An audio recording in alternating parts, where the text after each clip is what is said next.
안녕하세요. 83세 된 이정호입니다. 오늘 제 이야기를 들려드리는 이유는 저처럼 약 때문에 고생하시는 어르신들께 도움이 되었으면 해서입니다. 저는 지금 당뇨, 고혈압, 고지혈증, 관절염, 전립선비대증까지 5가지 병을 앓고 있어서 하루에 11알의 약을 먹고 있습니다. 아침에 6알, 저녁에 5알이에요. 처음엔 이렇게 많은 약을 먹는 게 참 부담스러웠습니다. 약값도 한 달에 25만 원 정도 나오고 복용법도 복잡하고 말이에요. 어떤 약은 식전에, 어떤 약은 식후에, 또 어떤 약은 잠자기 전에 먹어야 하니까 하루 종일 약 생각만 하고 살았습니다. 그런데 몇 년 전에 제가 정말 어리석은 선택을 했었어요. 그때가 78세쯤 되었을 때였나요? 어느 날 고혈압 약을 먹고 나서 심하게 어지러워서 넘어질 뻔한 일이 있었습니다. 그래서 이상하다 싶어서 혈압을 재어보니까 평소보다 많이 낮게 나오더라고요. 그때 생각이 든 게 이 약이 너무 센가 보다 하는 생각이었어요. 아내한테 말했더니 병원에 가서 상의해 보자고 하는데 저는 그냥 약을 조금 줄여서 먹으면 되겠다 싶었습니다. 사실 그때 경제적으로도 좀 부담이 되던 시기였어요. 78세의 아파트 관리사무소 경비 일을 그만두고 연금만으로 살아야 하는 상황이었거든요. 국민연금 72만 원하고 기초연금 52만 원 받으니까 부부가 한 달에 124만 원으로 살아야 하는데 의료비가 25만 원씩 나가니까 빠듯했어요. 그래서 병원 가는 것도 아까웠고 약값도 아까웠고 그냥 제가 알아서 조절하면 되겠다 싶었던 거죠.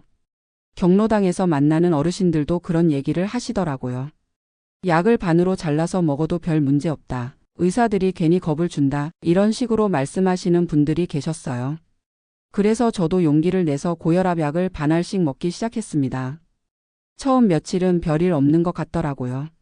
어지러움도 없어지고 혈압도 적당히 나오는 것 같고요. 그래서 이거 괜찮네 하고 생각했어요. 그런데 한 달 정도 지나니까 이상한 증상들이 나타나기 시작했습니다. 머리가 자주 아프고 목 뒤가 뻣뻣하고 가슴이 답답한 느낌이 들더라고요. 혈압을 재어보니까 평소보다 높게 나오는 거예요. 그래도 저는 일시적인 현상이겠지 하고 넘어갔어요. 그런데 이번엔 당뇨약도 문제가 생겼습니다. 고혈압 약을 줄여 먹으니까 괜찮은 것 같아서 당뇨약도 조금 줄여보자 싶었어요. 특히 밤에 먹는 당뇨약은 가끔 속이 메스꺼려서 불편했거든요. 그래서 이틀에 한 번씩만 먹기 시작했어요. 그랬더니 혈당이 오르기 시작하더라고요. 아침 공복 혈당이 평소엔 120 정도였는데 180까지 올라가는 거예요. 그래도 저는 아직도 괜찮을 거라고 생각했어요. 조금만 조절하면 되겠지 하고요. 그러다가 관절염 약까지 건드렸어요. 무릎이 아픈 게 좀 나아진 것 같아서 며칠 빼먹어보자 했더니 일주일 만에 무릎이 너무 아픈 거예요. 계단도 제대로 못 올라가고 밤에 자다가도 아파서 깨고요. 그래서 다시 먹기 시작했는데 이미 늦었더라고요. 염증이 다시 심해져서 원래보다 더 아파졌어요. 그렇게 6개월 정도를 제 맘대로 약을 조절하면서 지냈는데 결국 큰일이 났어요. 어느 날 새벽에 갑자기 가슴이 너무 답답하고 숨이 막히는 것 같아서 119를 불렀습니다. 응급실에 실려가서 검사를 받아보니까 혈압이 200까지 올라가 있고 혈당도 300 넘게 나오더라고요. 의사 선생님이 심각한 표정으로 물어보시더라고요. 약을 제대로 드시고 계시냐고요. 그때서야 저는 솔직하게 말씀드렸어요. 제가 임의로 조절해서 먹고 있다고요. 의사 선생님이 정말 놀라시면서 혼을 내시더라고요. 목숨을 담보로 절약을 하시는 거냐고 이런 식으로 하다가는 뇌졸중이나 심근경색으로 큰일 날 수 있다고요. 그때 옆에서 듣고 있던 아내와 딸이 울면서 제발 의사 선생님 말씀대로 하라고 사정하더라고요. 딸이 그러는데 아버지 약값은 제가 보태드릴 테니까 제발 함부로 하지 마시라고 저희가 얼마나 걱정했는지 아시냐고 하면서 눈물을 흘리는 거예요. 그 모습을 보니까 제가 얼마나 어리석은 일을 했는지 깨달았습니다. 돈을 아끼려다가 오히려 응급실비로 더 많은 돈을 쓰게 됐고 가족들한테는 걱정만 끼쳤으니까요. 그날부터 마음을 바꿨어요. 의사 선생님께 제가 먹고 있는 모든 약을 다시 정리해달라고 부탁드렸어요. 그리고 각 약의 효과와 부작용에 대해서도 자세히 설명해달라고 했고요. 의사 선생님이 정말 친절하게 설명해 주시더라고요. 고혈압 약은 왜 꼭 먹어야 하는지, 당뇨약은 어떤 원리로 작용하는지, 관절염 약은 언제 먹는 게 가장 효과적인지 하나하나 알려주셨어요. 그리고 제가 가장 놀란 건 약의 개수를 오히려 줄여주신 거예요. 비슷한 효과의 약들을 통합해서 먹을 수 있는 복합제로 바꿔주시고 꼭 필요하지 않은 약은 빼주셨어요. 11알이던 약이 8발로 줄어들었어요. 그리고 딸이 저를 위해서 약 복용 시간표를 만들어줬어요. 아침 7시에 먹을 약, 점심 12시에 먹을 약, 저녁 6시에 먹을 약을 색깔별로 구분해서 일주일치를 미리 약통에 넣어두는 거예요. 처음엔 이것도 번거롭다 싶었는데 해보니까 정말 편하더라고요. 깜빡하고 안 먹는 일도 없어지고 중복으로 먹는 실수도 없어졌어요. 그렇게 6개월 정도 정확하게 약을 먹으니까 몸 상태가 확실히 좋아졌어요. 혈압은 130 정도로 안정되고 혈당도 120 전후로 유지되고 무릎 아픈 것도 많이 나아졌어요. 무엇보다 마음이 편해졌어요. 이 약을 먹어도 되나 안 먹어도 되나 하는 고민을 안 해도 되니까요. 그리고 3개월마다 정기검진을 받으면서 의사 선생님과 상의해서 약을 조절하게 됐어요. 몸 상태가 좋아지면 약을 줄이고 나빠지면 늘리고 이런 식으로 전문가와 상의해서 하니까 훨씬 안전하더라고요. 지금 생각해보면 제가 정말 무모한 일을 했던 것 같아요. 40년 넘게 신협에서 일하면서 그렇게 신중하게 살았던 사람이 정작 자기 건강 관리는 이렇게 함부로 했다니까요. 경로당에서 만나는 어르신들한테도 이제는 다른 얘기를 해요. 약은 절대 함부로 조절하면 안 된다고 의사와 상의 없이 끊거나 줄이면 위험하다고 말씀드려요. 그러면 어떤 분들은 그래도 약값이 부담된다고 하시는데 저는 이렇게 대답해요. 지금 약값 아끼려다가 나중에 응급실 가게 되면 훨씬 더 많은 돈이 든다고요. 실제로 저도 그 하루 응급실비만 30만 원 넘게 나왔거든요. 한 달 약값보다 더 많이 나온 거죠. 그리고 약값이 부담되면 의사 선생님께 말씀드리라고 해요. 비슷한 효과의 저렴한 약으로 바꿔주시거나 꼭 필요하지 않은 약은 빼주실 수도 있거든요. 저도 그렇게 해서 약값을 25만 원에서 18만 원으로 줄였어요. 또 하나 깨달은 건 가족들과의 소통이 정말 중요하다는 거예요.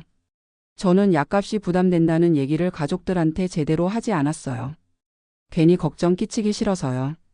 그런데 나중에 알고 보니까 딸이 이미 의료비 지원할 준비를 하고 있었더라고요. 제가 먼저 말했으면 그런 위험한 일을 겪지 않아도 됐을 텐데 말이에요.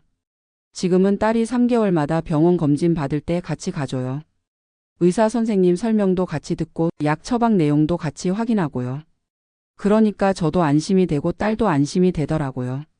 병원 약사 선생님과도 친해졌어요. 약을 받을 때마다 복용법을 다시 한번 확인해 주시고 새로 나온 약이 있으면 설명도 해주세요. 궁금한 게 있으면 언제든지 전화해서 물어보라고 하시더라고요. 그래서 지금은 약 먹는 게 전혀 스트레스가 안 돼요.